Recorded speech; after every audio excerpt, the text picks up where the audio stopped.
क्या है और आपको इसमें प्रॉब्लम क्या है? देखिए, इस बिल के इंट्रोडक्शन से पहले हमने रूल 72 के तहत स्पीकर को हमने एक नोटिस भिजाया था कि हम इस बिल के इंट्रोडक्शन के खिलाफ हैं, राइट। और हमारा मानना यह है कि ये जो बिल है आर्टिकल 14, 15 और 25 का उसके प्रिंसिपल्स का वायलेशन करता है। ये बिल बेसिक स्ट्रक्चर जो संविधान का उसका वायलेशन करता है और खासतौर से जुडिशियल इंडिपेंडेंस का और सेपरेशन ऑफ पावर्स का ये वायलेशन करता है। अब इसमें सबसे अहम बात यह है कि जो वक्फ बाय यूजर का सेक्शन 3RI है, उसको ये कह रहे हैं कि वक्फ बाय यूजर को हम निकाल देंगे। कैसे निकालेंगे, क्यों निकालेंगे? आप इसलिए निकालेंगे ताकि आप जितने मस्जिदों पर RSS का दावा है वो छीनना चाह रहे हैं, आप जितने दरगाहों पर राइट विंग हिंदुत्व ऑर्गेनाइजेशन का दावा है, जैसा अपने मुंबई में हाजी मलंग की दरगाह है, छीनना चाह रहे। वक्फ बाय यूजर का आप निकाल कर बोल रहे हैं कि डॉक्यूमेंटेशन लेकर, भाई 400 साल का डॉक्यूमेंटेशन रेवेन्यू से नहीं निकलेगा तो क्या करेंगे आप? दे देंगे क्या? चेंज कर देंगे? ये एक सबसे बड़ा डेंजरस उसमें सेक्शन है। दूसरा, उसमें वक्फ अल औलाद का क्लॉज 4 का है।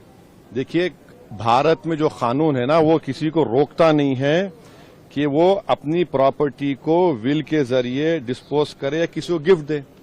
तो वो कोई मुसलमान अगर अपनी औलाद के लिए ऑफ कर रहा है तो इनके पेट में दर्द क्यों हो रहा है? हिंदू एंडोमेंट बोर्ड में इजाजत है इसकी, सब जगह दूसरे गुरुद्वारा प्रबंधन कमेटी में इजाजत है, तो मुसलमानों के वक्फ बोर्ड में क्यों नहीं होगा?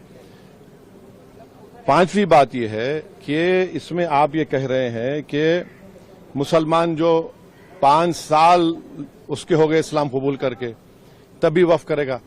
ये फ्रीडम ऑफ रिलीजन का ग्रेव वायलेशन है। अच्छा, दूसरे रिलीजन को मानने वालों के लिए ऐसा कानून है? नहीं है। और आप कौन होते हैं तय करने वाले मुसलमान हुआ नहीं हुआ?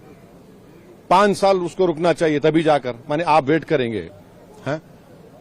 और ये और एक उसमें जो बात जो ऑब्जेक्शनेबल है वो ये है कि अगर कोई सेक्शन 61 में आपने डीएम को बहुत पावर्स दे दिए, अब डीएम कोई फैसला करता है वक्फ बोर्ड के खिलाफ, मुझे ट्राइब्यूनल जाना है।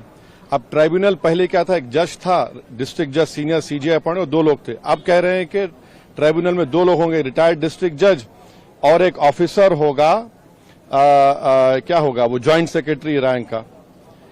कोई ज्वाइंट सेक्रेटरी रैंक का ऑफिसर बैठकर रिटायर्ड कलेक्टर के खिलाफ ऑर्डर देगा? तो ये खुद अच्छा, और एक बात, कलेक्टर कैसे जज बनेगा? फैसला भी वही करेगा, जज भी वही करेगा। ये प्रिंसिपल नेशनल जस्टिस के खिलाफ है। तो इसमें कई सेक्शंस हैं जो खतरनाक है, कई जो वक्फ बोर्ड के फेवर में नहीं है, वक्फ को खत्म करना चाहते हैं। तो सरकार की दलील ये है कि सब दलील झूठी है। जो कि वक्फ बोर्ड एक वो जो बोल रहे हैं ना, वो गांव डिक्लेयर कौन किया, वो बताएं देश को। वो गांव डिक्लेयर अगर हुआ है तो वक्फ बोर्ड पे नहीं बोलने पे नहीं हुआ है, इसलिए हुआ है कि सर्वे कमिश्नर की रिपोर्ट आई, उसके बाद गजीट इशू हुआ, और गजीट के लिए 1 साल का टाइम मुसलमानों के लिए है, नॉन मुस्लिम के लिए कभी भी टाइम है। आप उसको ऑब्जेक्ट करिए ना।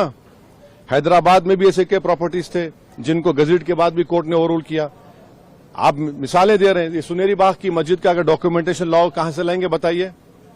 मेरे पास तो मंत्र शंतर नहीं है कि 200 साल पुराने के मरने वालों की रूहों को बुलाकर मंत्री जी के पास ले जाऊं कि देखो ये रूह है और ये कह रही कि वक्फ है। ये क्या बात कर रहे हैं? तो ये लेजिस्लेशन नहीं है वक्फ को बुलडोज करके खत्म करने का, मुसलमान इजाजत लूटने का है। को गया है, आप लोग विरोध कर रहे थे, आपको लगता है कि जेपीसी से ये अब रास्ता निकलेगा? अभी इतना जल्दी बोलना गलत होगा। जेपीसी का भी स्पीकर साहब उसको बनाएंगे, क्या होगा देखते हैं।